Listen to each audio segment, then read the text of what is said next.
오늘 하나님께서 우리에게 주시는 말씀은 로마서 1장 18절에서 25절까지 말씀입니다. 로마서 1장 18절에서 25절까지 말씀 함께 읽겠습니다. 하나님의 진노가 불의로 진리를 막는 사람들의 모든 경건하지 않음과 불의에 대하여 하늘로부터 나타나나니 이는 하나님을 알만한 것이 그들 속에 보임이라. 하나님께서 이를 그들에게 보이셨느니라.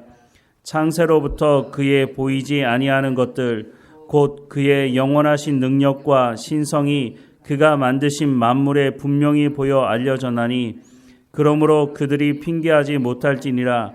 하나님을 알되 하나님을 영화롭게도 아니하며 감사하지도 아니하고 오히려 그 생각이 허망하여지며 미련한 마음이 어두워졌나니 스스로 지혜 있다 하나 어리석게 되어 썩어지지 아니하는 하나님의 영광을 썩어질 사람과 새와 짐승과 기어다니는 동물 모양의 우상으로 바꾸었느니라. 그러므로 하나님께서 그들을 마음의 정욕대로 더러움에 내버려 두사 그들의 몸을 서로 욕되게 하게 하셨으니 이는 그들이 하나님의 진리를 거짓 것으로 바꾸어 피조물을 조물주보다 더 경배하고 섬김이라. 주는 곧 영원히 찬송할 이시로다. 아멘. 사도 바울이 하나님께서 우리를 구원하신 그 구원이 얼마나 놀라운 것인지를 설명하기 위해서 그 반대편에 하나님께서 얼마나 진노를 참고 계시는지에 대한 말씀을 하고 있습니다. 로마서 1장 18절에서 3장 20절 말씀이 바로 하나님의 진노에 대한 말씀을 하고 있는 것을 보게 됩니다. 18절 말씀은 이렇게 시작합니다. 하나님의 진노가 불의로 진리를 막는 사람들의 모든 경건하지 않음과 불의에 대하여 하늘로부터 나타나나니 라고 말씀을 하고 있습니다. 아담과 하와가 타락한 이후에 하나님을 대적하고 하나님의 말씀과는 정반대의 길을 가려고 하는 그 사람들에게 하나님은 기회를 주시고 있다고 말씀하고 있습니다. 하나님께서 그 모든 사람들과의 관계를 완전히 차단하신 것이 아니라 이들이 하나님께로 나올 수 있는 길을 열어주셨다라고 하는 것을 말씀하는데요. 19절과 20절 말씀해 보면 이는 하나님을 알만한 것이 그들 속에 보임이라. 하나님께서 이를 그들에게 보이셨느니라. 창세로부터 그의 보이지 아니하는 것들 곧 그의 영원하신 능력과 신성이 그가 만드신 만물에 분명히 보여 알려졌나니 그러므로 그들이 핑계하지 못할지니라 라고 말씀하고 있습니다. 하나님께서 창조하신 창조물을 통해서 하나님이 어떤 분이신지를 보여 알게 하셨다라고 말씀을 합니다. 그러면 이 창조물들을 보면서 하나님이 어떤 분이신지 하나님을 찾는 사람이 있었을까요? 있었습니다. 대표적인 사람이 바로 아브라함입니다. 요세푸스라고 하는 유대 역사학자가 쓴 글에 보면 아브라함이 하나님을 어떻게 만나는지를 기록을 하고 있는데요. 아브라함의 아버지 데라는 우상을 만드는 사람이었습니다. 그러니 아브라함도 아마 아버지를 도와서 우상을 만들었겠죠. 그런데 아브라함은 세상을 보면서 세상의 모든 창조물들을 보면서 야, 이거는 창조주가 있지 않으면 이렇게 모든 것이 질서를 맞춰서 움직일 수는 없다. 이런 생각을 하며 살았다고 합니다. 그러다가 어느 날 아브라함이 아버지 데라가 만들어 놓은 그 우상의 팔과 다리를 다 잘라버렸다고 합니다. 아버지가 돌아와서 보니까 아니 이거 시장에 갖다 팔아야 되는데 팔도 잘리고 다리도 잘리고 이것을 어떻게 시장에 갖다가 팔겠습니까? 그래서 아브라함을 불러다가 너 왜 이렇게 했느냐라고 물었더니 그 우상들이 배고파하는 것 같아서 내가 먹을 걸 줬더니 우상들이 서로 먹겠다고 치고받고 싸우다가 저렇게 됐다고. 그 말을 들은 아버지 데라가 얼마나 황당했겠습니까? 그래서 아니 무슨 우상이 말을 하고 서로 싸우고 팔다리가 잘리느냐고 말도 안 되는 소리를 하냐고 그렇게 얘기했더니 아브라함이 하는 말이 아버지 말씀이 맞다고. 저렇게 자기들 스스로 아무것도 할 수 없는 저런 우상을 섬기는 게 말이 되느냐고. 저런 것을 갖다가 파는 것이 말이 안 된다고 말을 했다고 합니다. 그러면서 아브라함은 분명히 세상을 창조한 창조주가 있을 것이다 라고 할 때 하나님께서 아브라함을 만나 주셨고 하나님께서 아브라함에게 내가 네게 언약의 말씀을 준다고 하는 그 말씀을 듣고 아브라함이 고향 친척 아비집을 떠나서 하나님과 동행하는 삶을 살아가게 되었다고 하는 것을 소개하고 있습니다. 하나님은 세상 만물을 통해서 하나님이 어떤 분이신지를 보여 알게 하셨다라고 말씀을 합니다. 그럼에도 불구하고 사람들은 하나님을 알만한 것이 그들 가운데 있었음에도 불구하고 하나님을 대적하고 하나님께 돌아오지 않았다라고 말씀합니다. 21절 이하의 말씀에 보면 하나님을 알되 하나님을 영화롭게도 아니하며 감사하지도 아니하고 오히려 그 생각이 허망하여지며 미련한 마음이 어두워졌나니 스스로 지혜 있다 하나 어리석게 되어 썩어지지 아니하는 하나님의 영광을 썩어질 사람과 새와 짐승과 기어다니는 동물 모양의 우상으로 바꾸었느니라.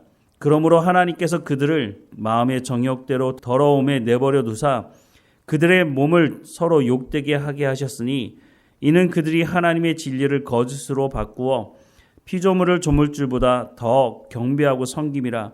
주는 곧 영원히 찬송할 이시로다. 아멘이라고 말씀을 하고 있는데요.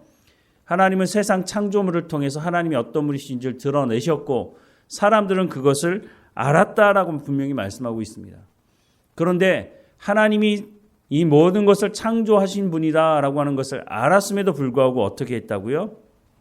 하나님을 영화롭게도 아니하고 감사하지도 아니하고 오히려 그 생각이 허망하여지며 미련한 마음이 어두워졌나니 스스로 지혜 있다 하나 어리석게 되었다라고 말씀을 하고 있습니다. 하나님을 알만한 것이 분명히 있었음에도 불구하고 의도적으로 하나님을 거부하고 하나님께 감사하지도 않고 하나님을 대적했다라고 말씀을 하고 있죠. 중세 카톨릭이 타락한 이후에 사람들은 하나님에 대해서 기대하지 않게 됐습니다. 하나님을 기대하지 않고 사람의 이성이 모든 문제를 해결할 수 있다고 생각을 했습니다. 그래서 중세에 일어났던 고전을 읽자고 하는 르네상스 운동을 기반으로 해서 계몽주의 운동이 시작이 되는데요. 이 계몽주의의 핵심이 뭐냐? 사람의 이성이 모든 문제를 해결할 수 있다는 것입니다. 그래서 과학이 발전되게 되었고 발전된 이 과학을 통해서 사람들은 많은 편리함을 누리게 되었습니다. 이 과학이 발전하면서 인간들은 전쟁 무기를 개발하기 시작했는데 예전에는 전쟁을 하려면 사람들이 직접 가서 전쟁을 했어야 했습니다. 그런데 세계 1차, 2차 대전을 거치면서 사람들이 끔찍한 광경을 목격하게 됐는데 앞서 말씀을 드린 것처럼 예전에 전쟁이라고 하는 것이 직접 사람이 가서 한 사람이 한 사람을 찔러야 전쟁에서 이길 수 있었는데 전쟁 무기를 개발하면서 직접 가지 않아도 또 하늘에서 폭탄을 떨어뜨리면서 한 사람이 아니라 수백 명의 사람들을 한 번에 일시에 죽이는 그런 전쟁 무기를 개발하게 된 것이죠. 사람들이 이성이 사람의 모든 문제들을 해결할 수 있을 것이다라고 해서 과학을 발전시켰는데 그 발전된 과학이 만들어낸 전쟁 무기는 한 번에 엄청난 사람들을 죽이는 전쟁 무기를 개발하는 역할을 하기도 했다는 것입니다. 그래서 사람들이 하나님도 기대할 것이 없고 사람의 이성도 모든 문제를 해결할 수가 없구나 라고 생각하고 그래서 우리가 그런 시대를 살아가고 있는 것이죠. 하나님을 대적하고 하나님을 떠난 사람들은 바벨탑 같은 것들을 계속해서 쌓아 올리면서 우리가 하나님보다 더 위대해. 우리가 모든 문제를 해결할 수 있어. 그렇게 해왔지만 결국은 어떻습니까? 스스로 지혜 있다고 말하지만 결국은 만들어낸 결과들은 어리석임이 무엇인지를 분명하게 보여주는 일들을 보여주고 있다고 하는 것이죠. 그리고 더 나아가서 어떤 일을 했습니까? 하나님은 사람을 창조하시면서 사람에게 이 모든 피조물을 다스릴 권한을 주셨다고 성경은 말씀하고 있습니다. 창세기 1장 26절에서 28절 말씀에 보면 하나님이 이르시되 우리의 형상을 따라 우리의 모양대로 우리가 사람을 만들고 그들로 바다의 물고기와 하늘의 새와 가축과 온 땅과 땅에 기는 모든 것을 다스리게 하자 하시고 하나님이 자기 형상 곧 하나님의 형상대로 사람을 창조하시되 남자와 여자를 창조하시고 하나님이 그들에게 복을 주시며 하나님이 그들에게 이르시되 생육하고 번성하여 땅에 충만하라 땅을 정복하라 바다의 물고기와 하늘의 새와 땅에 움직이는 모든 생물을 다스리라 하시니라 라고 말씀을 하고 있습니다. 하나님께서 창조하신 이 피조물을 사람에게 다스릴 권한을 위임해 주셨다라고 말씀을 하고 있습니다. 그런데 이 위임받은 권한을 사용하는 것은 둘째치고 어떻게 했다고요? 하나님이 만들어주신 그 피조물 앞에 머리를 숙이면서 머리를 조아리며 복을 구했다라고 말씀을 하고 있습니다. 아니 이 모든 것을 다스릴 권한을 위임해 줬는데 하나님 옆에 머리를 숙이며 하나님께 경배하는 것이 아니라 그 다스림을 받아야 되는 그 피조물 앞에 머리를 숙이면서 복을 구하고 있으니 하나님께서 얼마나 마음이 아프셨을까요? 오늘 우리는 어떻습니까? 오늘 우리가 살아가는 이 시대, 과학이 정말 최첨단을 달리고 있지 않습니까? 우주선을 쏴서 화성까지 가는 일도 있습니다. 과학이 이렇게 발전해 있는데 사람들이 하는 모습을 보면 정말 어리석기가 짝이 없습니다. 오늘 우리 이 사회 속에서도 우상을 섬기는 일이 얼마나 많이 일어납니까?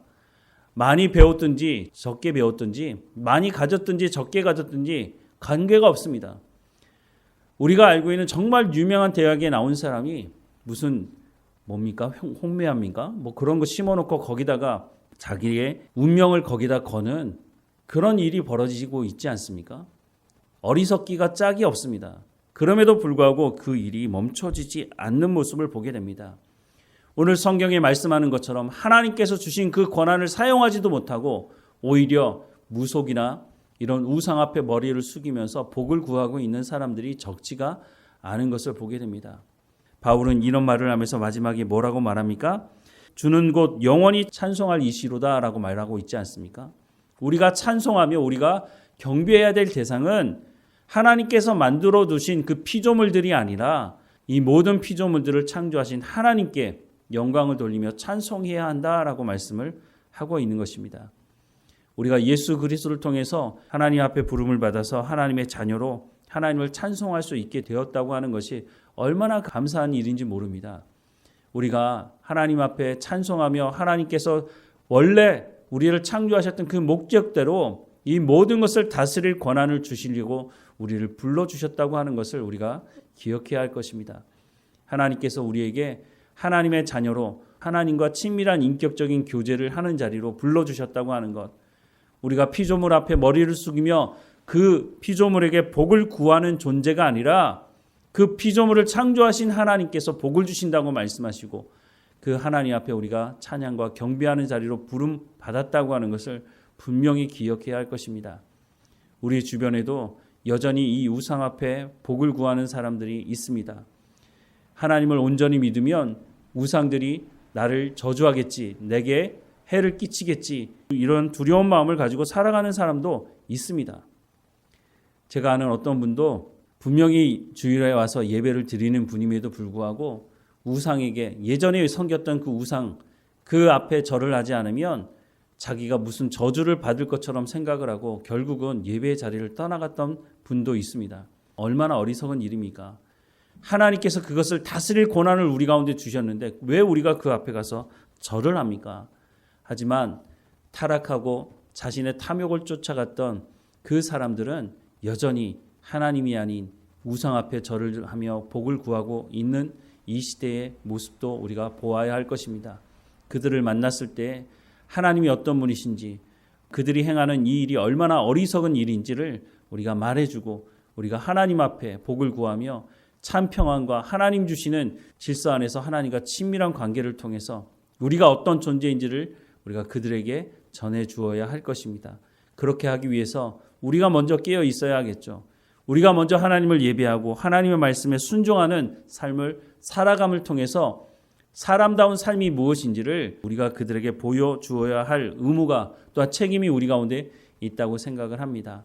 늘 하나님의 말씀에 깨어 있으면서 이 모습을 증거하는 우리의 삶이 되기를 주님의 이름으로 축원합니다. 기도하겠습니다. 사랑하는 하나님, 아담과 하와가 타락한 이후부터 지금까지 수없이 많은 사람들이 하나님이 만드신 그 피조물 앞에 머리를 숙이며 복을 구하고 있는 모습을 보게 됩니다. 하나님, 우리를 그 가운데서 구원해 내시고 하나님께서 이 모든 것을 창조하시고 또한 아담과 하와에게 이 모든 것을 다스릴 권세를 주셨다고 하는 이 말씀을 통해서 우리가 그 자리로 나갈 수 있도록 허락하시는 하나님께 감사합니다. 하나님, 오직 찬양 받으실 분이 하나님이라고 하는 것을 우리가 분명히 기억하게 하시고 우리가 하나님의 백성다운 삶을 통해서 세상에 이렇게 어리석은 삶을 살아가는 사람들에게 어떻게 살아가는 것이 사람다운 삶인지를 우리가 증거할 수 있도록 우리의 삶 가운데 열매가 있도록 은혜를 허락해 주옵소서. 하나님, 우리 가운데 복을 허락하시는 그 하나님 앞에 엎드려 구하오니 우리가 하나님과 더 친밀한 교제 가운데 나가게 하시며 우리가 하나님의 자녀로서의 삶을 살아가는 것을 세상 사람들에게 증거할 수 있도록 우리가 하나님의 말씀을 온전히 붙들고 살아가며 성령의 열매를 맺어가는 삶을 그들 가운데 증거할 수 있도록 오늘도 인도해 주시고, 오늘도 우리 가운데 성령의 충만함으로 하나님께서 인도하시는 것을 세상에 증거하며 살아갈 수 있도록 은혜를 허락해 주옵소서. 하나님, 우리 가운데 참된 평안함을 허락해 주시고 우리는 하나님을 온전히 경배하며 예배하며 살아갈 수 있도록 또한 인도해 주옵소서. 하나님, 우리의 입술 가운데 복음을 증거할 수 있도록 하나님의 말씀을 붙여 주옵소서. 우리 주변의 우상을 섬기는 이 사람들에게 참된 사람의 삶이 무엇인지를 증거할 수 있도록, 그들이 우리를 통해서 하나님의 영광을 볼 수 있도록 우리의 삶을 주장하시고 인도해 주옵소서. 늘 우리와 함께 하시는 하나님께 감사하고 예수님의 이름으로 기도드립니다. 아멘.